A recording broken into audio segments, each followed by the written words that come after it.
first step. Yep.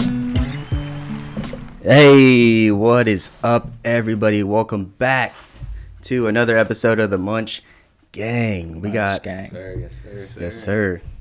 We got the crew today. We got someone special, a couple special heads in here. If you can see on the table, we got a couple drinks. Guess where it is? You already know. Michoacana Plus. La Michoacana Plus. What does Michoacana stand for, anyways? So, La Michoacana is a standard name for a paleteria. Paleteria is an ice cream shop in Mexico.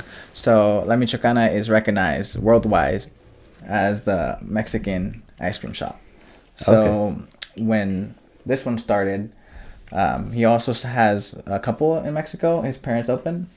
So, he just wanted to bring the concept up here and just added a plus to it, and that's why we're a little extra. If you guys have been in there, you can see by all the decor and everything around. It's beautiful in there, very colorful, very bright. It's just eye opening once you walk in. There's a very different vibe because there's nothing else like that in anything around here. You know what I mean? Yeah, we've been here for almost 14 years. 14 years. We're down from the Bay Area, so once this opened up, it was just Yeah, that's a spot. A little bit of home from this little shop. Yeah. So you said Michoacana is like a pallet. It's because Paleteria. paleteria. That's pretty similar to like the paletero man. Yeah. Pretty much. But that guy sells like snacks or fruits and stuff. Paletero man means paletas. So the paletas are the popsicles. Right. So you know how he has a little cart? Yeah. So he's just the paletero man. So he's just ice cream popsicle guy. Okay. That's funny. And you were talking about the guy that originally came up with the La Michoacana. What was his name? His name's Ruben. He actually grew up making ice cream with his parents. Like I said, La Michoacana is known, I guess, worldwide for just being, Mexican ice cream shop. His parents made one or opened one. I don't remember if it was open and it was called La Michoacana, but he did say that they had a small little ice cream shop, and then he grew up making this ice cream, so everything's a family recipe. Oh, wow. Yeah. All right. Before that, let's introduce the people in here. I didn't even introduce you guys. All right, guys. This is going to be how do you pronounce it? La Michoacana? La Michoacana, yes. La Michoacana Plus Redding. Who we got here on my right, your guys' left is Christian, and he is the owner of La Michoacana. We got Jordy and we got Vicente, and they're basically his right-hand man. Running the place. Yes. Yeah. Without them, you ain't getting ice cream. I'll tell you what. That's true. You guys are making it happen over there. Anyways, I'm gonna try this thing. I'm gonna put some. I don't know if you guys want to drink, but I'm gonna throw some tequila in here. Say less. Yeah. Damn, I should have dreamed. You guys fuck with Jose Cuervo or what? Maybe. Anything that's tequila. Oh yeah. That's so random because I don't really. Tequila fucks me up. Like, it doesn't fuck me up instantly, but after a while, like, it comes, like, 2 hours later, it hits me out of nowhere. Yeah, it creeps up. Yeah. I like whiskey as well. Whiskey is pretty good. And then I've learned to like cognac too, but they're pretty close though. Oh, yeah. Hennessy cognac? Or? I started with that. Yeah, Hennessy's dangerous. I think I'd rather drink tequila than Hennessy. Yeah, anything can happen with that. So I can't open this. You know. You guys happen to have a pocket knife or something? Hey, that's got where some? you come in. No. Popping bottles. There's usually like a rivet to help open it, but... Yeah. Oh, you got it? There he goes. It's like he's done this before. I'll let you do it, though. There you go. This was in the freezer too, so it's ice cold already. It's already the best way chilled. to drink it, too. He said, "Let me pour one shot."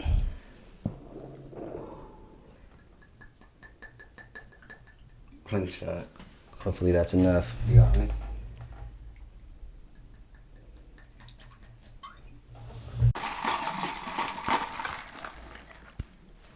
mix it up. So this is I have a michelada or michelaguas. Michelagua. Wow. So we don't have alcohol in our drinks, so they're only micheaguas. Oh, michelaguas. Yeah, micheaguas. A lot of people getting confused, and we wish we can hope, sell them with alcohol, but we don't. And that's where the collab comes next. Oh, Jeez. speaking of collab, you bringing that up. Yeah, you're talking about it earlier. You have some future plans. Yes. So I was talking to the Cicada owner, and he wants to do a collab with us for Cinco de Mayo. He wants to make these right here, but he wants to add alcohol. Yeah. So we're talking about a couple ideas. We have 2 things so far, but we're working on some more. Yeah, a couple For that ideas. event, yeah. Not 100% yet. No. So actually, you just opened up a spot up in Medford, Oregon, right? Medford, yes. We opened the 21st of January, and it's going pretty great over there. I've been super busy, and like I said, without these guys, I probably wouldn't be over there as much. Yeah. So yeah, they're definitely running the store for me over here. Okay. Let's actually go before that. I want to ask you, like, how did it come about from you opening your first spot? Was the Redding location your first spot, or did you have something before Redding? No, I didn't. So I guess it got offered to me. One of my family members, she opened up Michoacana in Modesto about 4 years ago. Okay.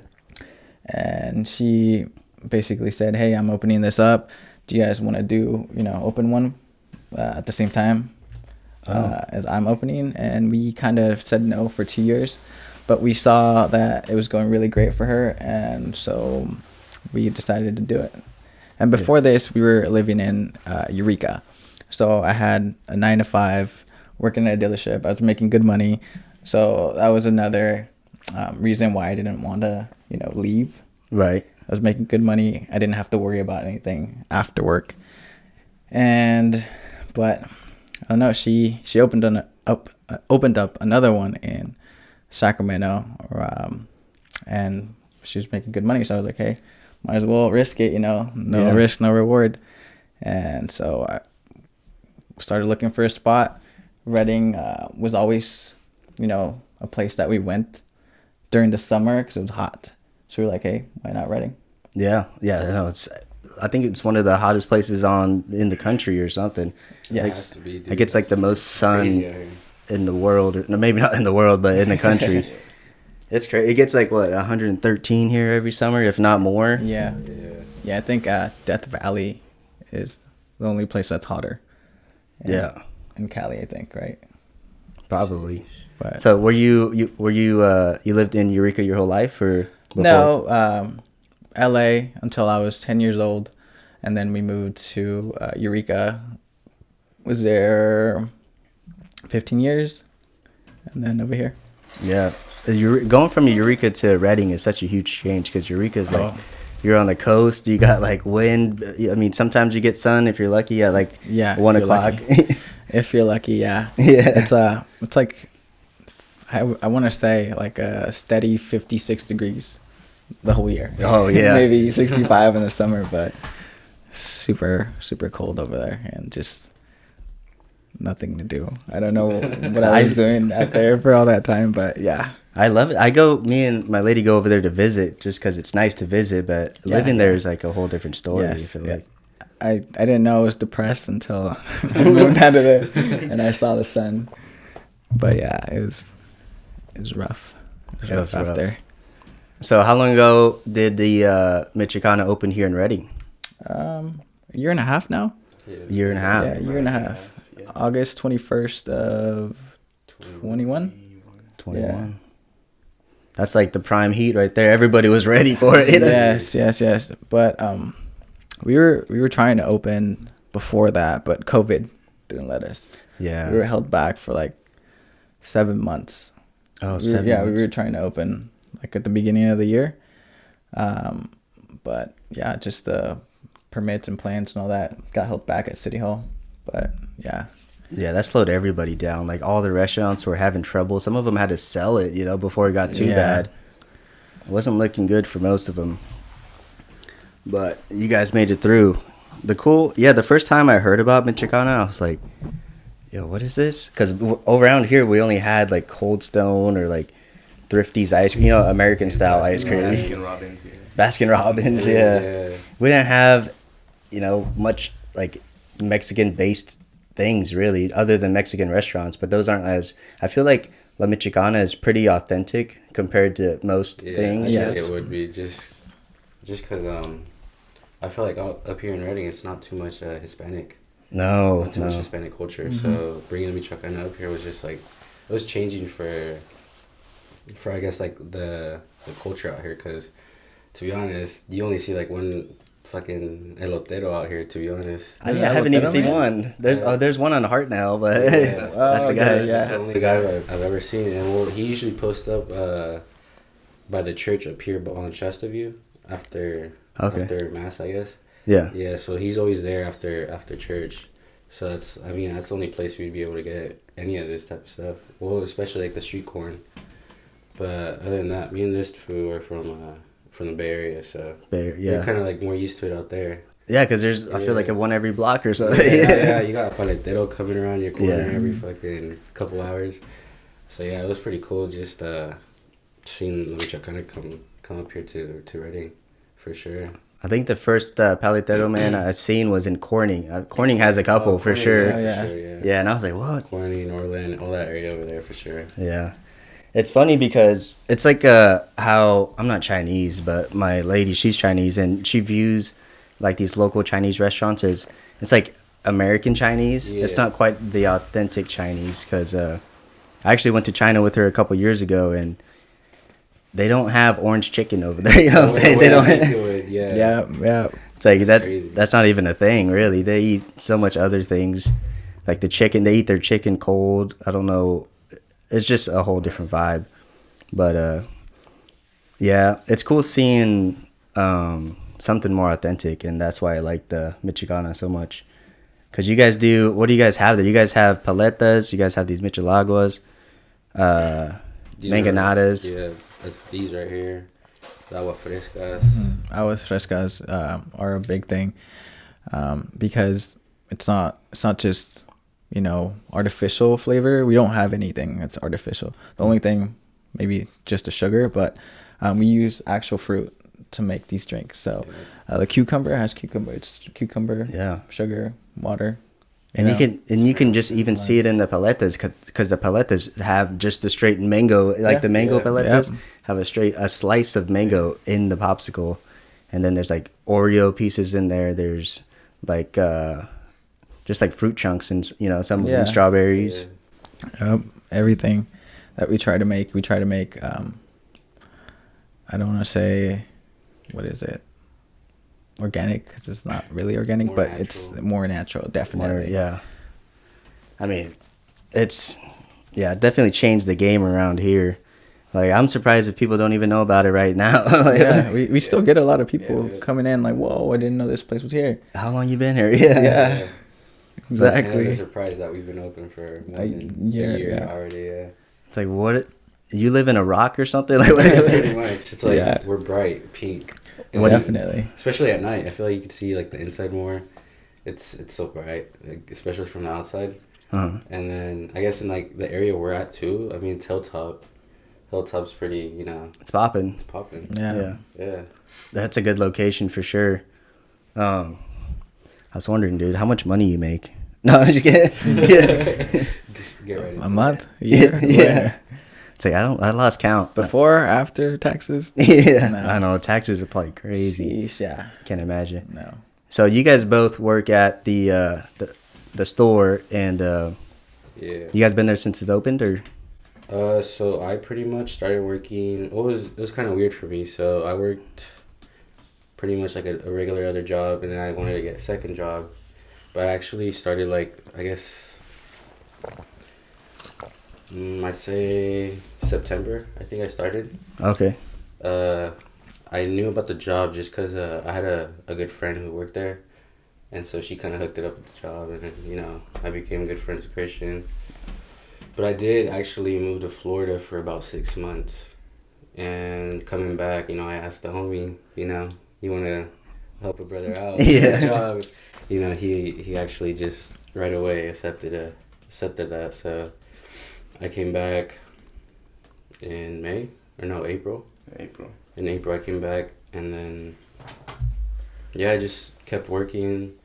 Sooner or later I became the manager there, and then my brother over here, he wanted a job too there. So struggling. You know, it kind of took a couple months, but you know, he finally ended up at Michoacan now. But it's dope though, you know, just having your brother work there too. It's cool. Yeah. Yeah, before I was like cooking, and that was just stressful every day. Just come home really tired. Where were you cooking at? I was cooking at El Serape and Pasta Prano before. Oh, Pasta Prano's good. I like Pasta Prano. That was pretty good.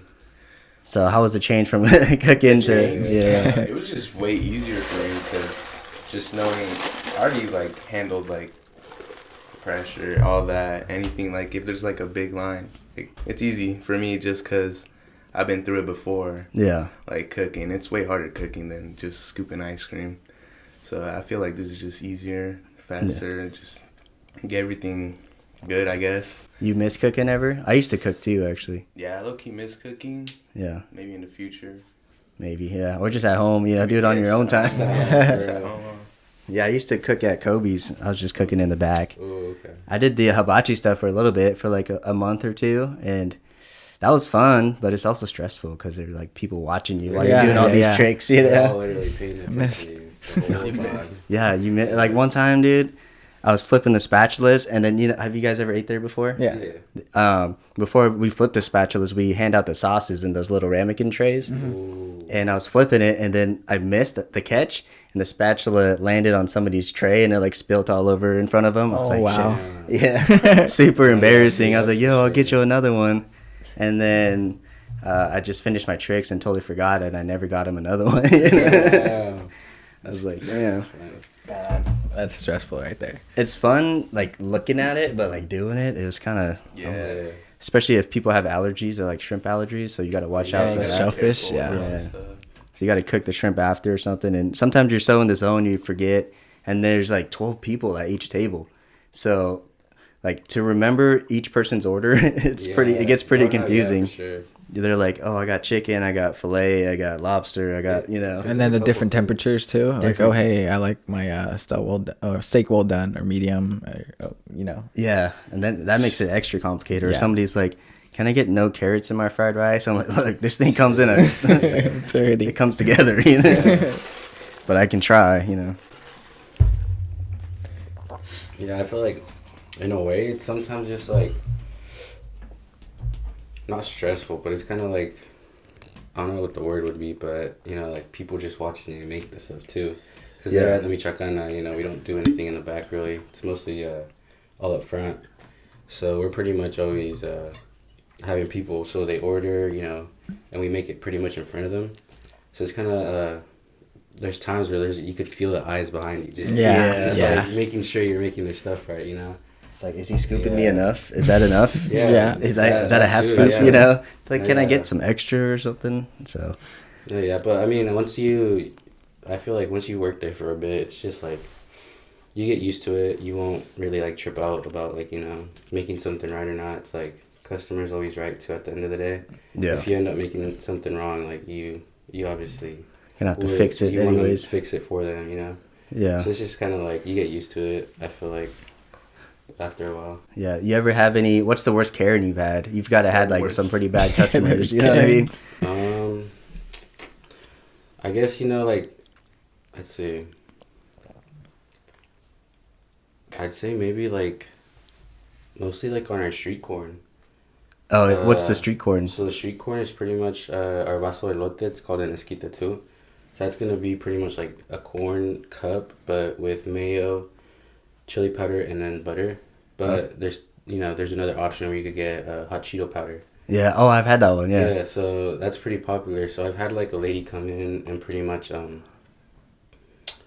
what was it? So, you know, they ordered like a couple of them, specific, like, I always ask and make sure, which one you want specifically. The chili or the hot Cheeto one? Yeah, so there was a time where I had to make, I think it was 3 of them. And, I'm always asking, oh, so you want the hot Cheeto one or the regular one? And then, I heard her say the hot Cheeto one. But then afterwards, it's like they come back and say, after eating like half of it, and then they come back and they're like, oh, I wanted the chili powder one. So it's just like that kind of just like you already ate it, but at the same time it's like you don't want to like make a bad impression onto the store, so it's like you kind of want to like help them, but at the same time you can't really do much if they've already been eating it too. Yeah, because then if they come in next time, they'll expect the same result. Pretty much, Yeah. So I feel like a lot of people kind of just expect to get a whole new thing after like going halfway through it. Yeah, it's just kind of like annoying sometimes, but I feel like those are like, it's not just that one Karen. It's been multiple times where it's like that.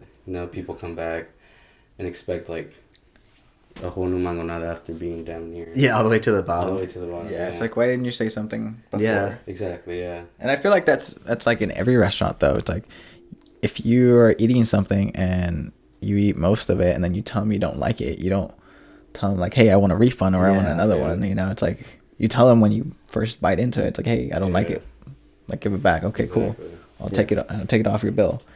I've actually, the first day that we opened, I got a Karen. What was it? A guy Karen, I guess. What do you call those? A Ken? A Ken. Yeah. Kevin? I don't know. But we were extremely slammed. Like, our opening day was crazy. Our line was inside, and I don't remember if it was wrapped inside. I think it was, because I remember Coy went there and he was telling me he went there the first day and it like wrapped inside and then it came out and then like almost. Oh yes. The tail end almost went to the Cicada. Yeah, it went all the way to the Cicada entrance. But yeah, we were extremely slammed. I had, let's see, it was about 7 people at a time. So I had 2 shifts. I remember I hired 15 people.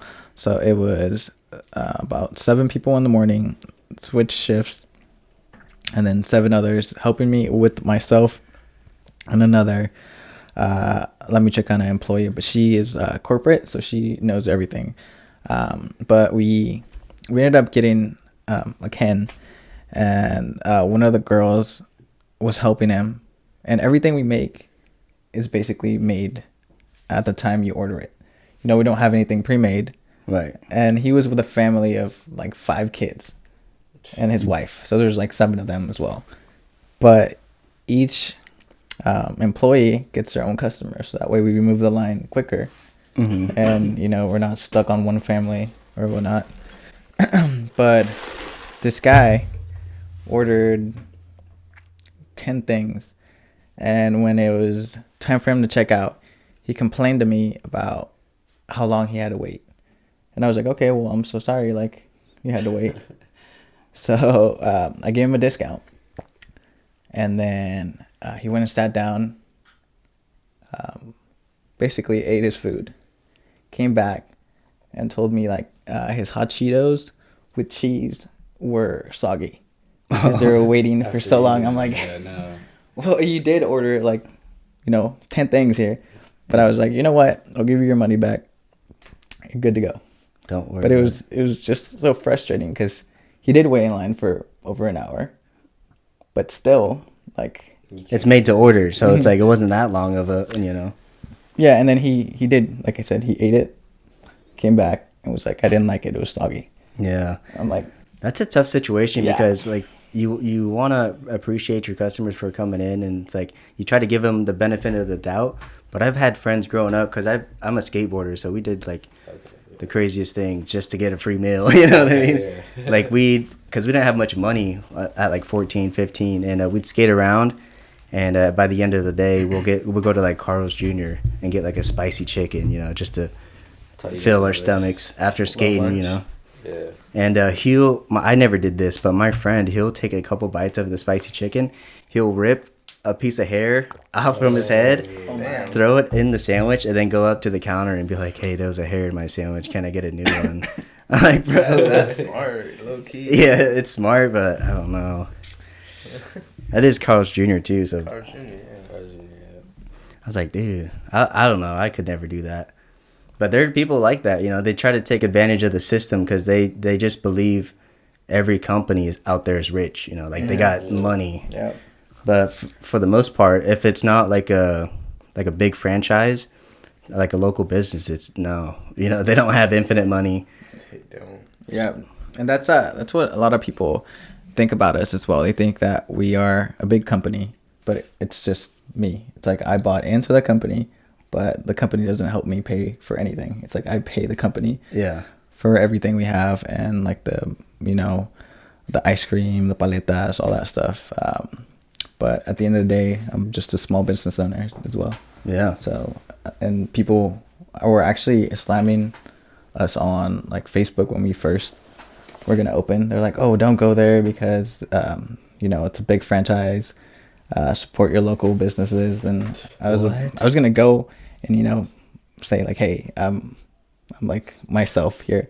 Like, how do I say I'm a small business as well? Like, I know it's a bigger name, but still, like, no, that's not that's not the situation here." And I think we still get a couple of people that come in and think that we're just another, franchise. Big business, yeah. It's like, name more than 4 of these places, you know? Yeah. And another thing is that people, like, be coming from different places. Like, let's say, like, before the one in Oregon opened, people would, like, come down from Oregon, like, expecting they would get a little extra more for free just because they drove and took the distance. Yeah, that's all I hear. It's like, no, it doesn't work like that. I mean, that's funny. How was the grand opening there? Was it hectic too? Yeah, it was crazy as well. Which one was crazier, the Redding one or? I don't know. It's kind of hard to say. I was already expecting the grand opening to be as crazy as it was in Medford, only because we had it here as well in Redding. We had such a good response in Redding, which I was surprised. We had a line all the way to Cicada for about 2 weeks straight. And then after that, I was just inside. But I kind of expected that in Medford, but I was. Were you prepared for it? Prepared, yes. Yeah. I was prepared for it. So I think I'm going to say the Redding was crazier because I wasn't prepared. Yeah. Your first one opening up, so you're like, I don't know what to expect. I kind of have an idea, but this is kind of crazy. It's overwhelming, but then second time is should be easier. Okay. And then we're going for a third one, actually. I'm opening up another one in Reno in hopefully 3 months. Oh, wow. Time. That's back to back to back. Yeah. So you're going to be everywhere. That's cool. I was curious, how does one go? I mean, what is the process from like taking the name and then putting it into fruition, like leasing a building or whatever you got to do? And because that's got to take at least a year to go through all that, right? So the process to a business or to buy into a franchise or this franchise is finding a building that you like. Make sure the rent's something you think you can pay a month. Then you hit up the franchise, and then the CEO himself comes. He's a good guy. He's actually pretty chill. I hang out with him sometimes. Oh, but he comes over and he checks out the spot. Sees the demographic. He checks on his phone like how many Hispanics or the type of people that live around the parts. How many population wise. Okay. So it's a lot of research, but once you find a place that he says, okay, I think it'll work here, he can tell you as well, I don't think it'll work here or whatnot. But as long as you feel comfortable with opening, it's your investment, so you take the risk. But then you buy the name from them, which is a fee, and then they help you with the rest. So that fee helps with the designing the store. Oh, designing. Yeah, designing your store, promoting it. What else? Yeah, designing, promoting. What about the distribution? Like where you guys get all the ice cream? Is that? That's them as well. So they make it. They have a factory down in Southern California, and then they ship it over. So when you make your order, they ship them over in like the 2-3 days it takes to get up here. But yeah, they make all that down there at the factory, and then we'll just we'll sell it here whenever we need another order. Just make the call. Yeah, that's crazy. So yeah, so you went from what made you decide to open one up in Medford? Medford. So a lot of people came down from Medford, yes. And then I started hearing that there was a large Hispanic demographic up there. So I don't know, it's just something that happened. You're like, oh, that sounds like a good spot. Yeah, and it's only 2.5 hours away. Yeah. But before Medford, I actually thought about Reno. So I was supposed to open that store a long time ago, like before Medford. It's been like a year now that I leased a spot in Reno, and I still haven't been able to open it. It's just been crazy over there. Reno's gonna be a crazy one. I feel like that's gonna be the big one. Yeah, the demographic there. There's 100,000 people in the 5-mile radius of where my store is, and they're all Hispanic. Wow. So it's like all of Redding being Hispanic. Damn. Yeah.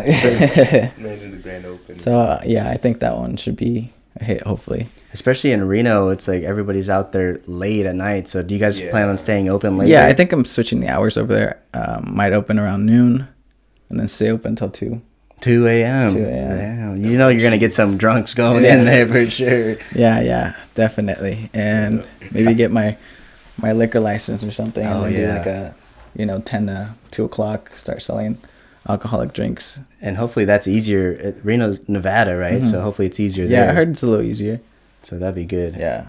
Put some slot machines in there too. Yeah. Well, yeah. That's funny. Put some slot machines in there. Something. Next time I go to Reno, it's going to be open. I'm going to go there at like 1:59.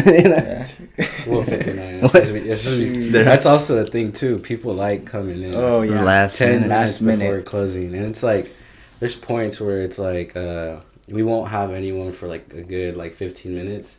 Yeah. So we're like, okay, we'll clean up. Just be a slow night. We're going to kind of clean up a bit. And then all of a sudden we have, just a group of people come in wanting the hardest stuff to make. A lot of the stuff isn't hard, but it's just like more steps to it. It's more time consuming. So it's just like you have like 5-6 people coming in, and then it's like usually 1 or 2 of us closing.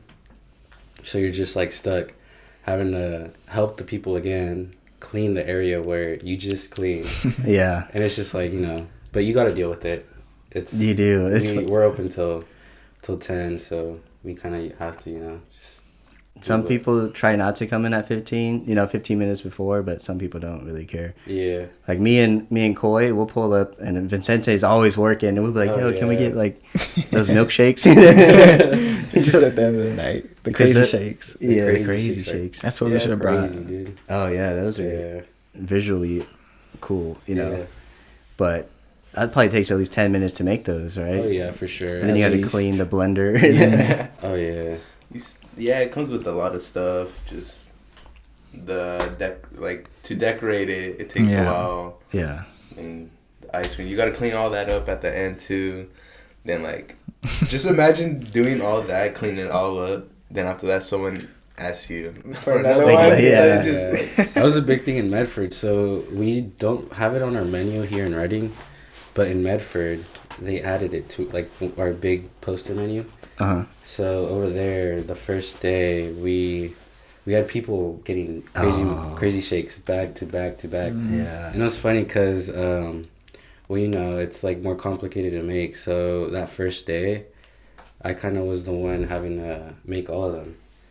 And we joke around, it'd be like, oh, they ordered a crazy shake, but just joking around. 2 seconds later, a crazy shake. Yeah. So you don't even have to walk back to the front anymore. You're just in the back. It was the station. I was pretty much in the back for a good probably 2 hours just making crazy shakes. Wow. That's why they call it crazy shakes. Mm-hmm. Exactly. Exactly. Yeah. Yeah. And then we just added it. Like we try to I guess put it out there more here in Redding. So we for sure have gotten more people ordering them, but it's a good thing. We kind of want to like show that we have, like, you know, things other like places won't have. Yeah. So those crazy shakes for sure are different out here. I haven't really seen no other place that has it. We have our first sponsor, everybody. Is the back of your phone broken? Maybe you forgot to check your lap before getting out of your car. Or maybe you accidentally dropped your phone filming a skate trick. Or maybe you got pissed your crush left you on red.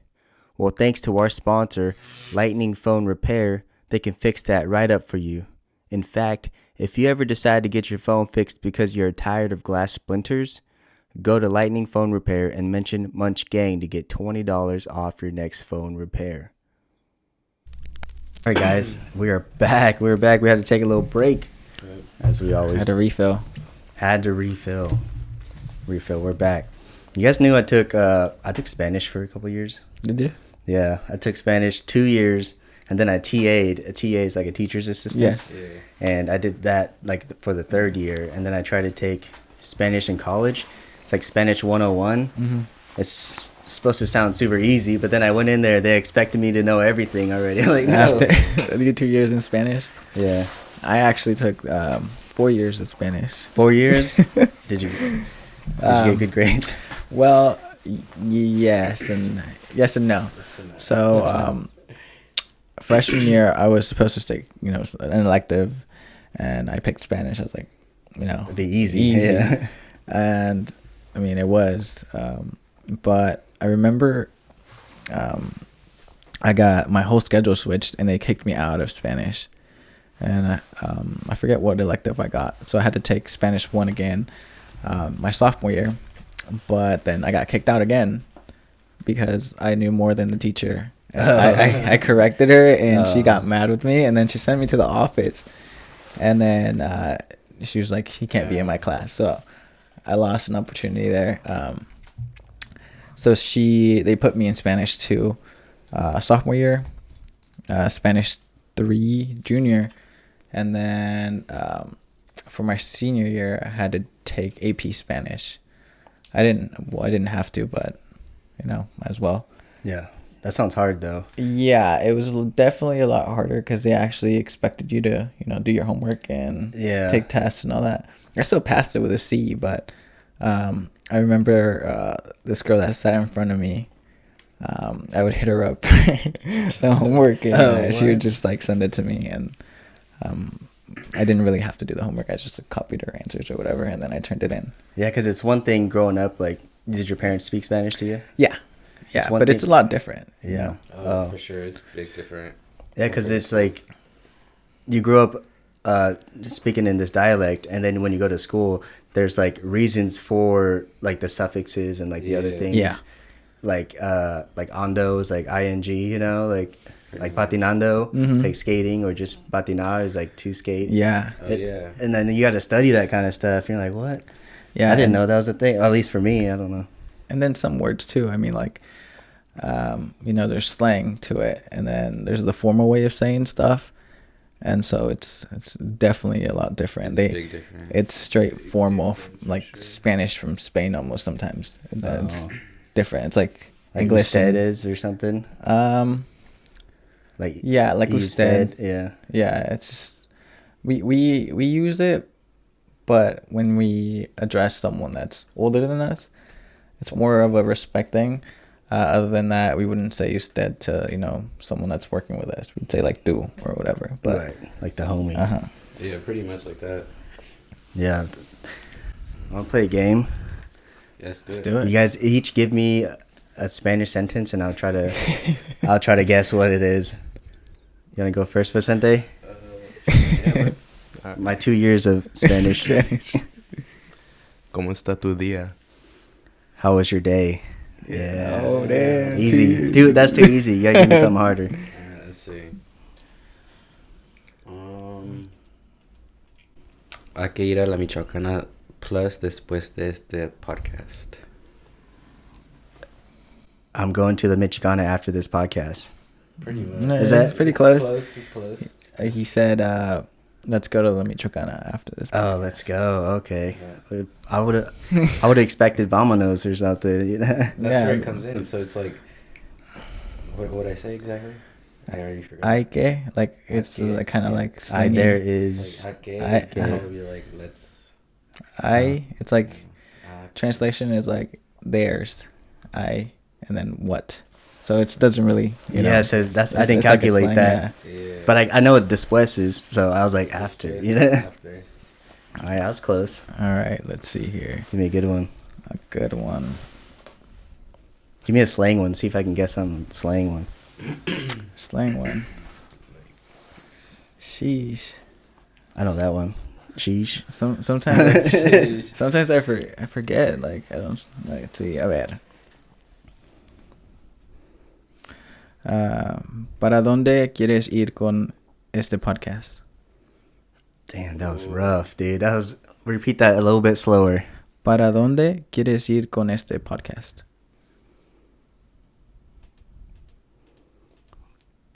From where? Say it one more time. ¿Para dónde quieres ir con este podcast? From where you want this podcast? From where did you? No. It's like, where do you want to go with this podcast? Oh, I was getting there. Yeah, it's. I don't know. It's you're right there. It's translating for sure. One day would be like, where to?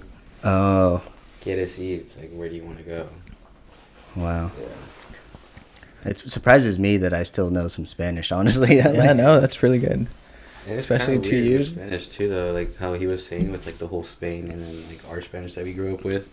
It's like I did Spanish too, but dude, I failed. I failed Spanish classes. It was easy. I'd say it was easy, but it's just like the work. Yeah, the work. The homework. The homework was rough. Write a whole essay in Spanish, like no thanks. Yeah. One time. I could write it, read it, and pretty much like like talk Spanish, but it's just like I had a Portuguese teacher too. Oh, so she was in Portuguese. She was Brazilian, but she spoke Portuguese, and it's like it's still different, way different. Saying like, oh, you have shorts on, like, oh, tienes los pantalones cortos. Instead, I say chores. Oh, yeah, it's like shorts. But it's again, it goes back to the slang, like, especially from up here. It's like Spanglish. So a truck, we would say troca, but it's not an actual word. It's Spanglish. So es una camioneta. Yeah. Camioneta means truck, but we say troca. Troca, yeah. That's funny. Spanglish, yeah. There's a lot of that with the shorts. Bolígrafo. That's how they would expect you to say it's lapicero or lapicera. Yeah. Lapicera. And that's a pen. Bolígrafo.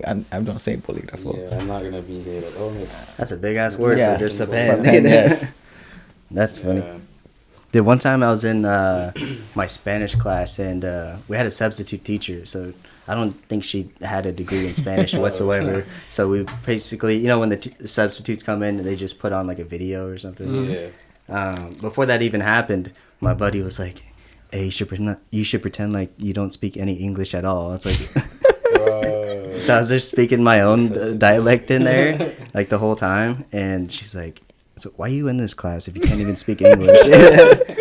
No way. And then my friends would be like, "Yeah, he doesn't speak English. You just have to point to things," kind of thing. She's getting frustrated, and she just stopped talking to me for the rest of the class. That would have been like a good YouTube video what there. Language do you speak also? Mian. Mian, yeah. It's like, have you guys ever heard of Mian before? Yeah. It's like there's a lot of Mian people here in town. I went to school with a lot of Mian, Lao, and Mon. Mm-hmm. Yeah. A couple. There's probably none in like the Bay Area, huh? San Jose, dude. Was there Mian people in San Jose? San Jose's full of every race you could think of. Oh, I know there's a lot of Chinese people there. Oh yeah. One time I went to Costco, it was like 90% Chinese. It's just on the areas you're at, to be honest. I mean, the Bay Area is pretty big, especially like you got San Francisco. Oh yeah, San Francisco. A lot of chinos is what you guys call them, right? Mm-hmm. Yeah. So Yeah, so it's kind of like just a bunch of everything out there. But out here, I for sure think there's like, a good amount of like Mien, Laos, and Hmong, like you were saying. Yeah. Yeah. How did you guys feel about coming to Redding and seeing like all this Thai food? Did you guys ever had Thai food before moving here? No. Like real Thai, like other Thai places are more like Chinese, closer to Chinese, but here it's more like there's this where is it at? Over by the Roots that has a drive-through. There's like down the street. There's this. Oh, Rose Garden off 273 there. I think so. I forget what it's called. Okay. But I've had their food there, and it was actual like, I felt like that was the most authentic, kind of like food there. It wasn't like like you said, Americanized. I think it was Thai food. Was it Taroko? Or No. No, it was probably Rose Garden because it's kind of down the street from there. What about the first time you had pho? Do you ever had pho? Yeah. Did that blow your mind, or do you not really? I mean, it just seemed like noodles and soup and broth. Kind of, yeah. Yeah. See, for my first time, it was funny because my mom she tried making it homemade pho. Yeah, what? Just like she's Mexican, like as fuck, dude. It's just like a Mexican mother who's just trying to make a whole nother type of dish she doesn't know anything about. She literally only knew about it because of restaurants she'd go to, but yeah, the first time, I don't know, I wasn't feeling it, but I have tried it at an actual pho place. That shit's fire, dude. It's good, especially when you know what ingredients to put into it. Like, when they give you the spice tray. Exactly. Yeah. That's what really helps, like, bring it out for sure. No, yeah, for sure. I mean, I was like, I didn't even try it for a good amount of time before I did try it in a place in Sac. I forgot what it was called. But yeah, that one time my mom made it though, I don't know. That kind of like ruined the first impression because I didn't know what really pho was, but when she made it, it was just. Did she put like menudo in there or something? Damn near, dude. I didn't know what she put. Menudo pho. Yeah. She did, bro. She's like, is this the right kind of tripe? I don't know. Nice, dude. She just put whatever. She made her own fusion, I guess, or something. But yeah, I guess it wouldn't be considered pho, honestly. It was a whole different thing from what I had at this restaurant, dude. It was a whole different thing. So you had it at a restaurant afterwards, though. Afterwards. That, and you're like, "Whoa, this is nothing like no, some Mexican pho." This is actually good, Yeah. But I mean, now I actually like it though. It's pretty good. Yeah. Okay. Yeah.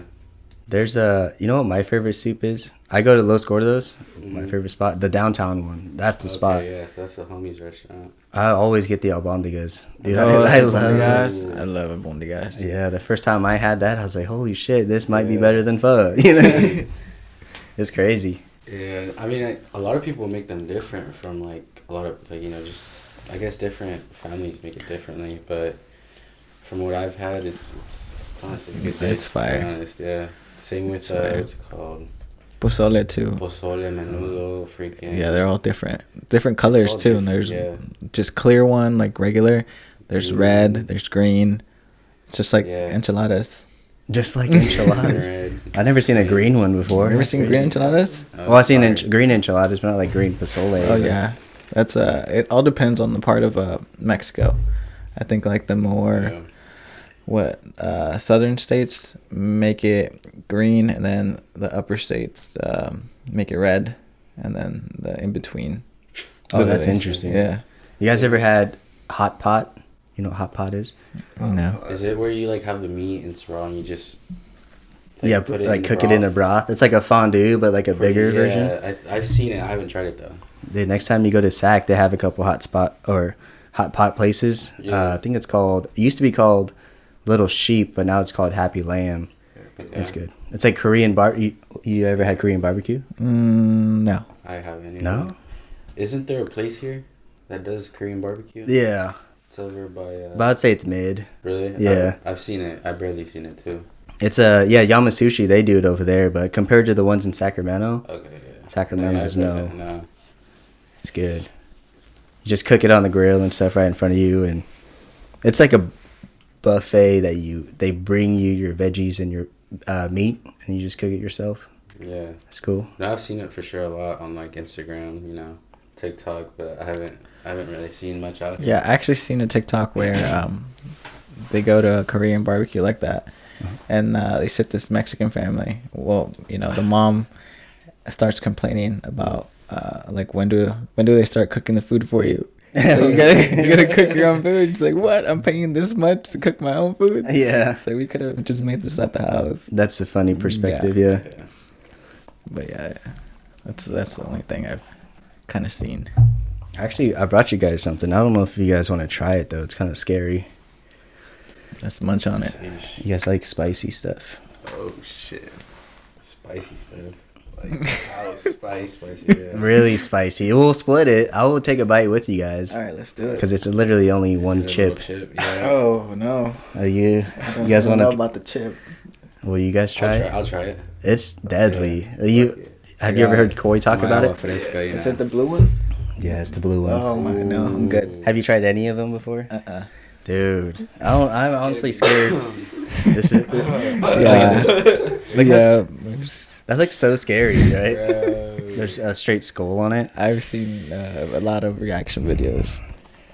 Yeah, it was shitty. Like, the actual spice isn't crazy spicy. It's after, right? It's the after. Like, dude, you're gonna see me check the whole thing. Fucking. Yeah. Get some of that. Low-key. Yeah. Oh wow. Here we go. Here we go. It's scary, dude. Because I was literally, so after I ate it, I didn't feel anything for like an hour and a half. But that's the whole thing. Yeah, it usually does. Yeah, I did the whole thing.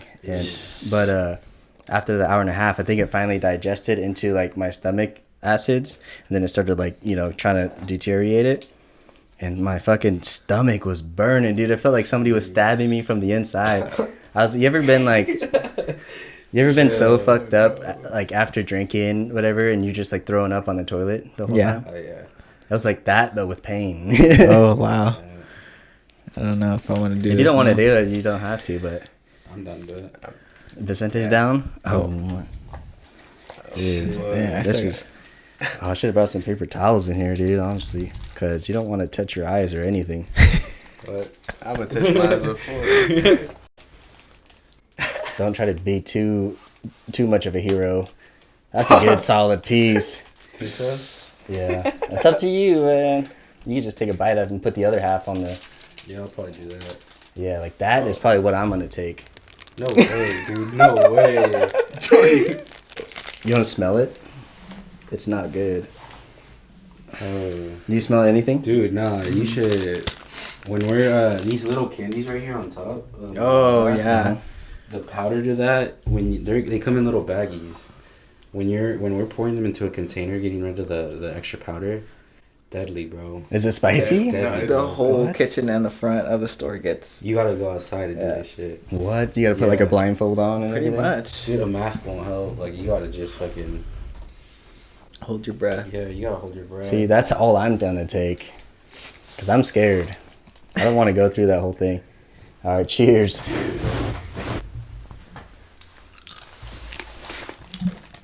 Oh my. Dude, that just brought back some memories. Oh yeah. That's crazy, bro. See how long I can last, actually. Last time once you swallow. It's hard to chew, right? It's like a different texture chip. It's like moist, almost. How you feeling? I feel it. Yeah. I feel it. You know, sometimes like when you get like a grilled jalapeno, Take that whole sometimes they're thing. spicy, sometimes you never know. You never know. I know I still have dinner after this, so I don't want to ruin my dinner. That's crazy. I gotta work tomorrow too. Hopefully it's gone by then. Yeah, Koi went 5 minutes. I only went like a minute and a half. Let me get some of that. Oh wow. That's crazy. I didn't know it was gonna be this spicy. Mm-hmm. Imagine the whole thing. Hell no. Dude, I was there's- about to take that too, bro. Did you guys do a whole thing like? Yeah, by me. yourself? Yeah, I did a whole chip, and doesn't then go Koi did a away, whole though. chip, Oh wow. and it was not good. Cause we watched the dude right before we did it. He some guy on YouTube. Oh, what? Oh, fuck. some guy on YouTube literally ate like, I think it was 16 of them or something crazy in a row, like back to back. He just ripped it open, ate it. Thing saying that you can die? Yeah, probably. Eat at your own risk. Yeah, basically. Let's see. Allergic to pepper. They sell it. Fuck. They sell it at Circle K. It used to be like 12. My ears, bro. Your ears? Bro, they're hella red. Look at this. Oh no. Yeah. You want some tequila? What up? You got some water? Yeah. I don't know if water's gonna help. Oh my god. It actually makes it worse, I feel sometimes. Oh my god, bro. Just leave it in your mouth, the drink.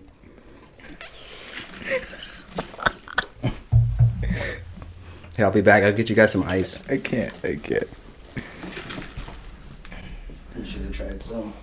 Yeah, you're gonna have a rough time tonight. It's just in my mouth right now, bro. Oh my Ah, fuck. I was literally about to eat that whole chip too. You were. I see that. Fuck.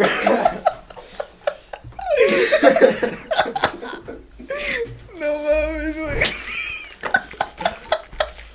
He's dying. Oh, God. I took a very little piece because I knew the dangers. God damn. Hell no, I'm never doing that. The whole chip. The whole chip? There's some other guy that did like 50 of them in a row. Yeah. I'm like, this guy's bound to be in the hospital. Straight dead. I don't know what happened to him after. But Do it at your own risk, bro. Fuck. yeah. You could watch I think it was our second podcast ever. Me and Koi ate it. So if you guys want to watch that, we were suffering the whole time. You guys did a full chip, you too? Yeah. Koi did a pretty good job. He went 5 minutes without drinking or putting anything in his mouth. I'm just gonna toss that out after. Imagine if my cat ate that. Oh wow. They'd probably die. Yeah. Yeah. Did you expect that from the? No, huh? I didn't expect it because I thought I could handle spicy pretty well from my Asian background, but this is something different. It doesn't go away, dude. After you started chip, I'm like, no, I already know. Yeah. So you have any other plans with the La Michoacana, or other than some more collabs, right? Collabs for now. Doing collabs, trying to get out there a little bit more. But I want to do it, kind of like the chip. I want people to come over there to, do an experience, take pictures, try us out at least once. Yeah. So, have you ever done any type of media stuff like with your face or? No. So when we first opened the store here, the news people hit me up to do a coverage, and I kind of don't like being on camera unless I'm filming myself. Right. You have control of what's going out. Other than that, I get camera shy. But yeah, so they hit me up, and I said no.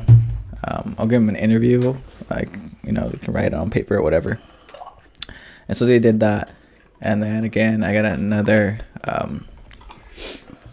person that came in right the day before we were gonna open, and she already had a camera and everything. I think she was from the news as well, but I told her no. And then when I opened Medford, I did an interview for the KTV there or whatever.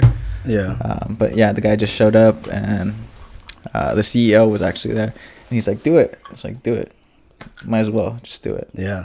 And so after that, I feel like I should do more. Yeah. More media stuff. Yeah, it's always good to jump out of your comfort zone. Yeah. It feels weird at the time, but it's always afterwards. You're always like, yeah, I'm glad I did that. Yeah. It's a good experience. It is. And so I want to do a lot more,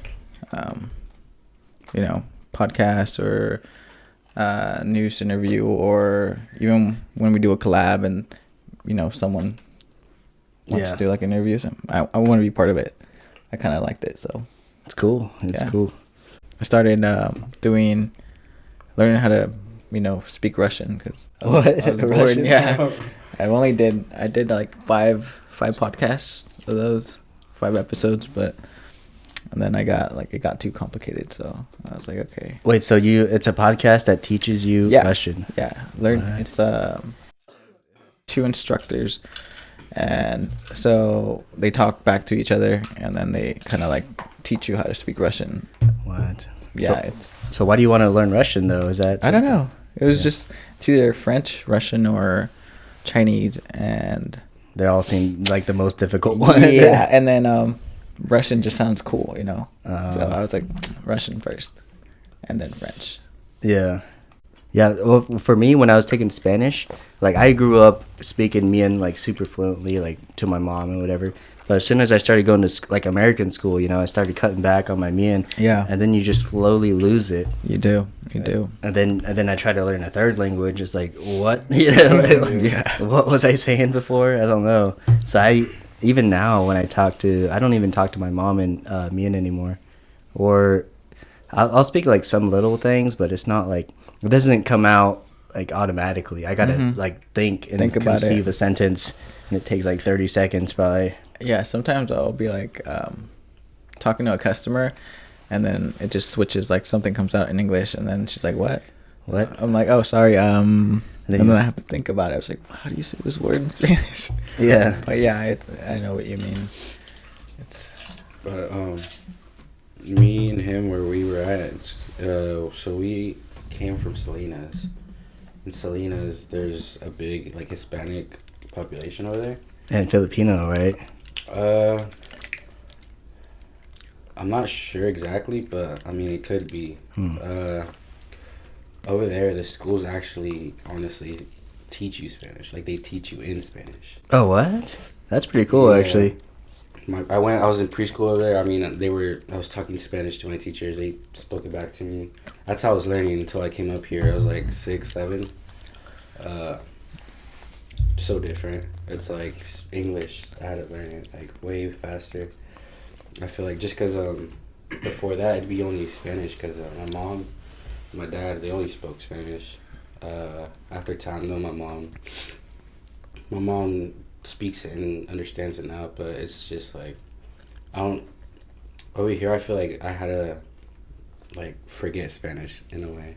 Yeah. I mean, over here, like in the beginning when we were over here, we didn't have really like I guess like people to talk to in Spanish besides like my mom, so it's just like I guess I'd say my Spanish is a little whitewashed, but at the same time working here though I had to like get back into it more just because a lot of people do come in that don't speak English. Yeah. It's just like I kind of want to like be able to sound like I'm not whitewashed, Yeah. Because a lot of people who come up here do get whitewashed, I feel like. I get that. Sometimes I go to like Asian events, like Chinese New Year or something. Yeah. Go to my cousin's house or friends that are Mian, and then all their parents are OGs, so they're speaking Mian to me. Straight Mian, yeah. And I feel so disrespectful replying in English. Like, dude, it's like sometimes you just don't want to look stupid, like, Yeah, that too. Like messing up on any like words or anything. Yeah, so no sabo kid. Yeah, pretty much like a no sabo kid. That's what you pretty much call a Mexican who's whitewashed. Oh. A no sabo kid. So. What, a gringo or something? No, yeah, it's more. I feel like it's even more disrespectful because it's a more. Well, it's like a new term now. Because it's basically like you've been raised in a Hispanic family, and now when they ask you something in Spanish, like let's say your family members come from Mexico and they don't speak any English, and they're asking you something in Spanish, and you reply, and it's totally like chopped up, Spanish, basically English. like doesn't even make sense sometimes. Like no sabo it's not even like a thing, but people say kids nowadays are saying no sabo, and it's no sé, like no sé. Yeah. And it's no sabo, but it's because they're just so accustomed to English that it comes out wrong. That's probably how I would say it. Like, I don't know. No sabo. Yeah, no sabo. No sabo, Yeah. much is, yeah. But yeah, I feel like I've been barely getting back into speaking more Spanish for sure. Because before that, it'd be straight English. I talk to my mom in English most of the time now too. So it's just like you barely be speaking Spanish out here compared to over there. Like we go and visit our grandma, and it's all Spanish. She don't know any English. It's just in general too. Like you go out, you go to stores. They're all Mexican people working. So it's just like you have to kind of just like keep practicing. I feel like because if not, you're gonna end up no sabo kid, dude. Yeah, you don't want to be that. You don't want to be called no sabo kid, dude. Yeah, it's like you get made fun of it too. You do. Yeah, it's like big time. It's a big thing to make fun. All the OGs are like, yeah, you're no sabo kid, pretty much. Like, that's how I feel. Nobody's ever said like I'm the no sabo, Asian kid, whatever. No, yeah, but it's like that's how I feel when I reply in English. Like, I'm sorry to disrespect our culture. I understand what you're saying, but I can't say it back. Yeah. All right. Well, anyways, I think we're gonna end it right here. Wow.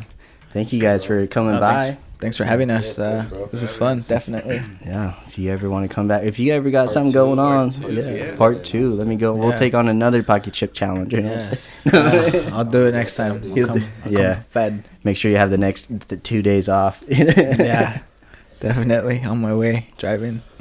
All right, guys. Well, if you guys haven't been to La Michoacana, head there right now as you're watching this video or listening.